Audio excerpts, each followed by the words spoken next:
Bonjour à tous et bienvenue pour cette nouvelle vidéo. C'est avec mon bonnet de Père Noël et Snoopy que je vous tourne cette dernière vidéo de l'année 2024. Ce sera donc le dernier Catulu de cette année. J'espère que vous avez passé une très bonne année en ma compagnie et que je vous ai donné quelques bonnes idées lecture. Là, je vais vous parler de 4 romans que j'ai lu la semaine passée. Je ne sais jamais quoi faire de mon pompon, c'est casse-pied. Bon, voilà, je vais le laisser là, comme ça, au plein milieu. Des romans complètement éclectiques, de par leur genre, hein, comme d'habitude, hein, vous le savez, moi j'aime bien lire de tout. Et on va débuter tout de suite avec celle de Jussi Adler-Olsen, publiée aux éditions Albin Michel. C'est le tome 9 des enquêtes du département V. On retrouve ici Karl Mork, Assad, Rose, Gordon dans une toute nouvelle enquête. C'est en discutant avec leur patron, Marcus, qu'ils vont se plonger encore dans une affaire qui n'a jamais été classée. Plusieurs scènes de crime ou pseudo-suicides se sont accumulés et très commun à ces scènes particulières, il y avait un petit tas de sel tout près du corps. Mais voilà, personne n'a jamais fait le lien entre ces affaires. Et c'est vrai que, bon, ce détail dans les rapports de police a été un petit peu noyé dans la masse. Il est vrai. Mais ce détail suffit à titiller l'instinct d'enquêteur de notre fameux Karl Mork. Et avec son équipe, ils vont se plonger dans les méandres de cette affaire. Une fois encore, la magie a opéré. J'ai adoré retrouver les personnages du département V. On sent, par le biais d'une affaire un peu fil rouge, qu'on arrive réellement bientôt à l'épilogue de cette saga. Alors, l'enquête, elle met un peu de temps à se mettre en place, mais ce qui porte définitivement cette saga, ce sont les personnages. Encore une fois, ici, Gordon va prendre une place un peu plus importante. On retrouve Assad après les événements du précédent tome, Victime 21-17. On retrouve Rose également. Rose inégalable. Rose qui nous fait du rose, forcément. Et Karl qui est très heureux d'avoir des compères tels que ces personnages-là, avec lui, qui lui permet d'aller de l'avant, qui lui permet de résoudre des enquêtes. Sans eux, il aurait abouti à rien. Et vraiment, c'est vraiment une saga que j'ai eu vraiment plaisir à suivre à cause de ces personnages. Et maintenant j'ai hâte, vu la fin là-dedans, vu la fin que l'auteur nous a concoctée, on se doute que la dernière enquête du département V va être grandissime et ça va être vraiment un crève-cœur de quitter ces personnages, tout simplement. Je peux pas vous en dire plus parce que ce serait quand même vous spoiler l'intégralité de la saga. Mais franchement, je vous conseille, si vous n'avez jamais commencé les enquêtes du département V, je vous conseille réellement ces enquêtes. Bon, je crois que mon personnage préféré, ça restera Assad. On retrouve dans ce tome-là les proverbes tonitruants de ce beau vieil Assad. Ça nous avait manqué dans le tome précédent, et là, ça revient un petit peu en force. Et là, j'avoue que j'ai pas boudé mon plaisir à goûter ces fameux proverbes. En tout cas, voilà, foncez. C'est vraiment une excellente série policière. Si vous ne connaissez pas, allez-y, foncez. Et si vous avez dans votre entourage proche des amateurs d'enquête policière avec des bons personnages, des personnages hyper attachants, vous pouvez d'ores et déjà offrir l'un de ces tomes à Noël. Voilà, c'est une petite idée cadeau de dernière minute. Ensuite, j'ai lu Et après l'été d'Éléonore Dervieux aux éditions Presse de la Cité dans la collection Terre de France. C'est la maison d'édition directement qui m'avait contactée pour savoir si je souhaitais lire ce livre et le chroniquer par la suite. C'est un premier roman qui a été récompensé par le prix Jean Anglade de cette année. Prix Jean Anglade présidé cette année par Michel Bussy, dont on a d'ailleurs une préface ici. Et donc, dans ce roman, on va suivre la petite Esther qui a 12 ans. Elle a l'habitude de passer ses étés en Normandie, tout près de Granville, en bord de mer, dans la maison de ses grands-parents, qui s'appelle les Hortensias, en compagnie de ses cousines, Philomène et Solange. Et donc, cette année ne déroge pas à la règle, elle va passer cet été avec ses cousines. Sauf que Esther, elle a 12 ans. 12 ans, elle est quasiment aux portes de l'adolescence et son corps le lui fait sentir. Son corps amorce déjà les changements qui vont la faire passer de l'état de petite fille à l'état de jeune fille, d'adolescente. Et ça, Esther, ça lui fout une trouille monstre. Parce que elle ne veut pas que son corps change, elle veut rester dans l'enfance, dans la douceur dans l'enfance, dans l'insouciance de l'enfance. Pourquoi elle souhaite rester dans l'insouciance de l'enfance? Parce que il se passe quelque chose dans sa famille. On apprend assez rapidement qu'il se passe quelque chose avec son papa, que son papa est malade et que ça lui fout une trouille bleue. Elle voudrait bien rester aux Hortensias, que cet été ne se termine jamais. Et elle veut surtout essayer, elle veut omettre complètement ce qui se passe dans la vraie vie. Alors, c'est une histoire très touchante, très douce. Éléonore Dervieux, elle a vraiment une plume très douce pour nous emmener dans les errances de ce qui peut se passer dans la tête d'une petite fille entre l'enfance et l'adolescence, cette espèce de passage un peu douloureux, ce rite de passage un peu douloureux, qui peut être douloureux pour certains enfants. On a aussi toutes les douceurs de l'enfance, les moments passés avec ses cousines, les friandises dégustées sur la plage, les stages de voile, les stages de tennis, les premiers émois forcément, et les premières désillusions de cette petite fille et de ses cousines. J'ai vraiment beaucoup aimé, j'ai passé un très agréable moment, d'autant que je connais un petit peu la région du côté de Granville, donc ça m'a rappelé énormément de souvenirs, et c'est pour ça aussi d'ailleurs que j'avais accepté de lire ce roman, parce que très clairement ça me rappelle des très très bons souvenirs de vacances que j'ai passé par là-bas.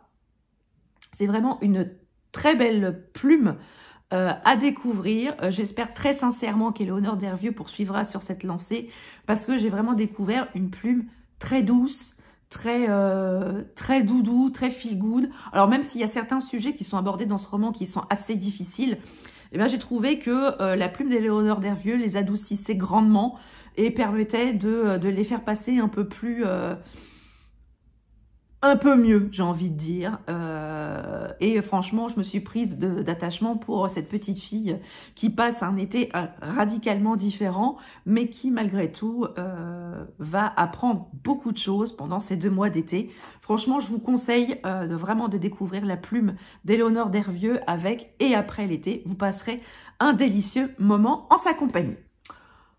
Ensuite, j'ai écouté en audio, grâce au service presse NetGalley, le dernier roman de Marc Lévy, La librairie des livres interdits, publié aux éditions Robert Laffont. Je vous mettrai la petite vignette ici. Vous le savez, j'aime beaucoup ce que propose Marc Lévy, j'adore cet auteur. Et donc, chaque année, je me précipite sur son dernier roman. Et je crois d'ailleurs que je n'ai pas lu son avant-dernier, La Symphonie des monstres d'ailleurs. Bon, ça en fait encore un à lire. En tout cas, je me suis donc précipitée sur ce roman et j'ai eu le plaisir de l'écouter pour une fois en version audio. Donc, on va faire la connaissance de Mitch. Mitch qui a toujours eu l'amour des livres chevillés au corps, tant et si bien qu'au décès de son père, il a repris la librairie de son père pour en faire la sienne et continuer à partager son amour des livres. Sauf que une loi est promulguée et cette loi interdit la vente de certains livres qui sont jugés permissifs, subversifs, enfin bref. Il y a une première liste de livres qui est interdite à la vente et cette liste est bientôt suivie par de nombreux autres. Et du coup, la liste des livres interdits à la vente s'allonge. Ce qui n'est pas pour ravir Mitch, bien évidemment. Et il trouve un moyen de contourner cette loi, sauf que la réalité le rattrape très vite. Et il se trouve arrêté par la police, jugé et condamné à 5 ans de prison pour avoir transgressé cette fameuse loi. À sa sortie de prison, il est complètement paumé, il a complètement perdu ses marques. La librairie est toujours existante, donc il la réouvre en faisant bien attention, bien évidemment, de ne pas retomber sous le coup d'une arrestation et parce qu'il ne supporterait pas de retourner en prison. Mais il a quand même un gros esprit de vengeance à l'encontre de la personne qui l'a fait condamner, parce qu'il juge que les faits étaient quand même assez légers, les indices étaient assez légers, et pour avoir subi une condamnation aussi lourde. Et parallèlement à ça, on suit un autre personnage, une femme, qui travaille dans la restauration et qui va être obligée de fuir Paris pendant un certain temps. Et donc, elle revient à Paris au même moment où Mitch sort de prison. Ils vont se rencontrer et ils vont vivre une histoire assez profonde. Alors, dans ce roman, il y a quand même beaucoup de choses qui m'ont intéressée. J'ai beaucoup aimé le fond de l'histoire. Toute cette histoire là sur les livres interdits, sur cet esprit de vengeance. Est-ce que la vengeance résout tout? Est-ce que c'est la réponse à une injustice profonde? Voilà, c'est toute la question qui est posée par l'auteur dans ce roman. Est-ce que la vengeance est réellement un outil pour réparer une injustice? En revanche, je n'ai eu aucun attachement pour Mitch. Mais alors, aucun. Ce mec est une coquille vide. J'ai eu aucun attachement à lui. Alors, même si, évidemment, la condamnation qu'il a subie est extrêmement injuste, il est vrai, mais au-delà de ça, son sort m'était complètement égal. En revanche, j'ai beaucoup aimé les personnages secondaires, le professeur de musique, l'institutrice. J'ai vraiment beaucoup aimé ces personnages-là qui ont vraiment beaucoup plus de corps. Beaucoup plus de corps. J'ai beaucoup aimé aussi le personnage de, je crois que c'est Barbara qu'elle s'appelle, le personnage féminin de ce roman, qui elle, par contre, j'ai eu beaucoup d'attachement envers elle, envers son passé, envers ce qu'elle a subi, pourquoi elle est partie, et la manière dont elle porte Mitch à bout de bras alors qu'elle le connaît à peine. J'ai trouvé ça particulièrement intéressant. Alors, évidemment, je pense que ce ne sera pas mon préféré de l'auteur, mais j'ai quand même passé un agréable moment avec ce roman. Et je vous conseille réellement la lecture de ce livre pour tous les amoureux du livre, et notamment pour le petit mot de l'auteur en fin de roman qui est absolument édifiant. Ensuite, j'ai eu une très bonne surprise. J'ai lu un dernier roman. Rappelez-vous, il y a quelque temps de ça, j'avais lu La femme de ménage de Freda McFadden, et dont j'avais deviné, j'avais quasiment tout deviné dès le départ. Donc forcément, rien ne m'avait surpris, le twist final m'avait absolument pas surprise, étant donné que j'avais tout deviné. Et donc je me suis dit, si elle a construit la suite, Les secrets de la femme de ménage, et la femme de ménage voit tout de la même manière, ça va faire un flop chez moi et j'ai pas spécialement envie de me frustrer. Et donc, j'ai lu La Psy de Freda McFadden, donc, publié aux éditions City. Ici, c'est un one-shot. Et je me suis dit, bon, on va voir si je suis capable de deviner la fin. Donc, dans ce roman, on fait la connaissance de Tricia et Ethan, qui sont jeunes mariés, ils sont mariés depuis un peu moins d'1 an, et ils sont sur le point d'acquérir de visiter une maison. Donc, ils se rendent pour retrouver leur agent immobilier sur place, sauf qu'ils tombent en pleine tempête de neige, ils sont en panne de voiture, et ils se retrouvent du coup à investir les lieux de cette maison, où il n'y a pas grand monde, hein. Effectivement, l'agent immobilier ne se trouve pas sur les lieux. Et il se retrouve tout seul dans cette maison, complètement inhabitée, loin de tout, sans chauffage, sans électricité, enfin bref, c'est la catastrophe. Et donc, tant bien que mal, ils vont un petit peu s'installer pour attendre un petit peu que la tempête se calme et qu'ils puissent retourner chez eux. Et il s'avère que cette maison est la maison du docteur, d'une psychiatre qui s'appelle Adrienne, qui a disparu il y a quelques années. Alors, tout le monde pense qu'elle a été tuée, même si elle a disparu, on n'a jamais retrouvé le corps. Son petit ami de l'époque a été soupçonné d'avoir fait disparaître le corps. Mais voilà, ça n'a jamais été plus loin, étant donné qu'on ne l'a jamais retrouvée. Donc, elle a disparu depuis 2 ou 3 ans. Et donc, Tricia et Ethan se retrouvent dans cette maison. Et à un moment, Tricia, elle est dans la bibliothèque et elle tombe sur une pièce secrète avec tous les enregistrements que Adrienne a eu avec ses patients. Et donc, pour passer le temps, Tricia, elle est poussée par la curiosité et elle se met à écouter les entretiens que cette psychiatre a eu avec certains de ses patients. Et au fur et à mesure de ces entretiens, de ces transcriptions auditives, on s'aperçoit que cette psy était victime d'un de ses patients qui avait quand même un sacré pet au casque, faut bien avouer les choses.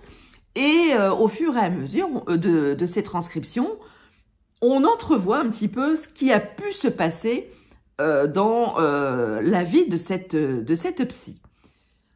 Alors, à la lecture de ce roman, je peux vous dire que ça ne l'a pas fait comme avec La femme de ménage. Là, Freda McFadden m'a réellement surprise avec son fameux twist final. Là, par contre, j'avais échafaudé un scénario dans ma tête et franchement, il y avait certains passages du récit qui me confortaient un petit peu dans mon idée. Mais alors, ce twist final, je ne l'ai absolument pas vu venir. Franchement, elle est douée. Elle est très douée pour ces twists finales. Là, j'ai rien vu venir par rapport à La femme de ménage. En revanche, ce qui m'a un petit peu gênée dans ce roman, c'est qu'il y a des ficelles scénaristiques qui ressemblent beaucoup à certaines scènes de La femme de ménage. Il y a quand même des points communs, il y a beaucoup de scènes qui sont en commun entre la psy et la femme de ménage. Et ça, je l'ai vu, c'était assez gros, c'était voilà, c'était pas subtil du tout. Alors moi je les ai vus, peut-être que d'autres ne les ont pas vus, mais moi franchement ça m'a gênée. Je me dis mais putain, c'est pas, elle est gonflée, elle a quand même fait, c'est quand même un peu, ça ressemble à La femme de ménage quoi. Merde, sur certains points ça lui ressemble quand même vachement. Et puis le personnage de Tricia, mon Dieu, mais quelle est gourde. Mon Dieu, quelle est gourde. Ah, mon mari est tellement beau. Ma pauvre chérie. Oh putain, elle m'a fait lever les yeux au ciel. Nom d'un chien. Quasiment pendant tout le roman, elle m'a fait lever les yeux au ciel, cette fille. Oh là là, pou. Mon Dieu, quelle horreur. Et alors, franchement, le personnage le plus... qu'on voit un peu en filigrane, parce que cette psy... Elle est quand même censée avoir disparu, mais on entend sa voix dans les retranscriptions. Ce personnage de psy, elle est... Waouh! Elle est franchement très, très, très intéressante. Et je dirais même que c'est le personnage le plus intéressant de ce roman. Là, franchement, j'ai beaucoup aimé ma lecture. Freda McFadden m'a beaucoup surprise. Et ça m'a réconcilié avec son écriture. Alors par contre, alors oui, c'est extrêmement addictif. Oui, voilà, vous avez envie de savoir la suite. Les ficelles scénaristiques proches de la femme de ménage m'ont un peu fait lever les yeux au ciel. Mais franchement, le dénouement, voilà, le dénouement m'a beaucoup surprise. Et là, franchement, je lirai peut-être très certainement d'autres romans de Freda McFadden, mais je pense que voilà, je n'irai pas vers la suite de la femme de ménage, ça vous l'aurez compris. Donc voilà, cette vidéo est à présent terminée. N'hésitez pas à me dire en commentaire si je vous ai donné envie de lire les romans que je vous ai présentés. N'hésitez pas à venir papoter avec moi sous cette vidéo. Vous savez que c'est toujours un grand plaisir de discuter avec vous. Donc comme je vous le disais, c'est la dernière vidéo de cette année. Je n'aurai certainement pas, probablement pas le temps de filmer la semaine prochaine. Vous aurez une prochaine vidéo. Eh ben, tout début janvier, il y aura peut-être 2 vidéos en début janvier. La vidéo bilan de 2024 et perspective pour 2025, hein, le grand classique. Et le premier Catulu de l'année, où je vous parlerai des lectures qui m'ont accompagné en cette fin 2024 et en début 2025. Je me permets d'ores et déjà de vous souhaiter avec un petit peu d'avance de très très bonnes fêtes de fin d'année, un très joyeux Noël, profitez de vos proches, profitez de ces fêtes, profitez les uns des autres, profitez bien de vos fêtes, prenez soin de vous. Je vous retrouve donc l'année prochaine. N'hésitez pas encore une fois à partager votre instant de visionnage, à vous abonner, à commenter et à vous abonner. C'est gratuit, ça fait plaisir et ça ne fait de mal à personne et ça me ferait un très beau cadeau de Noël par la même occasion. Sur ce, je vous laisse. Je vous souhaite une très très belle fin d'année, de très très belles lectures et je vous dis à très bientôt pour de nouvelles vidéos. Ciao!